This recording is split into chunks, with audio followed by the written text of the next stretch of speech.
నిన్ను నన్ను ఆశీర్వదించే వరకు నిన్ను విడవను అన్నాడు. ఎవరన్నారండి? మోసగాడు. కానీ ఇప్పుడు ఆ పేరు మీదనే ఒక దేశమే ఉంది. ఇకపై నీ నామము జేకబు కాదు, బట్ ఇశ్రాయేలు అని పెట్టుకున్నాడు.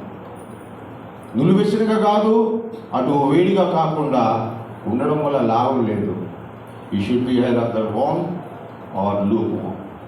నులివెచ్చిన lukewarm is not good. నులివెచ్చిన కన్నా మంచిది కాదు. ఉంటే చల్లగానే ఉండు, లేదా వేడిగానే ఉండు. నులివెచ్చిన మాత్రం మంచిది కాదు. So dear brothers and sisters, pastors కూర్చున్నారు మీ ముందు. నేను వాక్యం అయితే చెప్పలేను. సాంఘిక సమాజం గురించి మాట్లాడమంటే 2 గంటలు మాట్లాడతాను. బట్ వాక్యం గురించి నేను మాట్లాడలేను. కాబట్టి మీరు ఇచ్చిన ఆతిథ్యము కానీ సన్మానము, ఆప్యాయత, అనురాగాలను నేను గుండెల్లో దాచుకొని వెళ్తున్నాను. అలాగే మీ కాంగ్రిగేషన్ ఇలాగే దినదిన అభివృద్ధి చెందాలి. ఒకవేళ సాంఘిక సమాజ పరంగా ఈ లోకంలో బతుకుతున్నాం కాబట్టి కావాల్సింది కూడు, గుడ్డ, నీరు.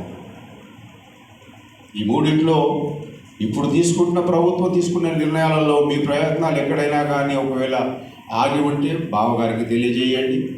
నా నుంచి అయినంత నేను మాట ఇవ్వను, వాగ్దానం చేయను, కానీ నా నుంచి అయినంత మటుకు ప్రయత్నం చేయడానికి నేను సర్వదా మీకు అందుబాటులో ఉంటాను. మరి ప్రజాపాలనలో మీరు సబ్మిట్ చేసిన గృహజ్యోతి కానివ్వండి, గ్యాస్ డే కానివ్వండి, లేదా ఇంద్రమ్మ ఇళ్ళే కానివ్వండి, రేషన్ కార్డులే కానీ, ఇవి now total has become digital. అన్నీ ఈ సేవలో, మీ సేవలో మాత్రమే అప్లై చేయాలి. అప్లై చేసిన రిసీట్ ఇస్తారు. సో నా నుంచి అయినంత మటుకు సహాయం చేస్తానని ఆ దేవుని సన్నిధిలో మీకు మాట ఇస్తున్నాను. వాగ్దానం కాదు, మాట ఇస్తున్నాను. ఓన్లీ మాట. వాగ్దానం వేరు, మాట వేరు. మాట ఇచ్చి తప్పని దేవుణ్ణి మనం సేవిస్తున్నాం కాబట్టి ఆ మాటను వాగ్దానంగా మారుస్తాడన్న నమ్మకంతో మీ అందరి దగ్గరికి సెలవు తీసుకుంటున్నాను. Praise the Lord. Thank you. ప్రయాసమైనప్పటికీ కూడా నేను ఇబ్బంది పడను, ఎందుకంటే నీవు ఆ ప్రయాసాన్ని మోచువాడువై ఉన్నావు.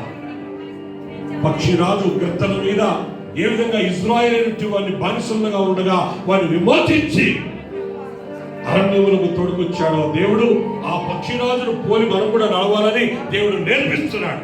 దేవునికి మహిమ కలుగును గాక. హల్లెలూయా. చేతులు పైకెత్తుదామా? ప్రతి ఒక్కరు కూడా ఒక నిమిషం మనం ప్రార్థన చేసుకుందాం.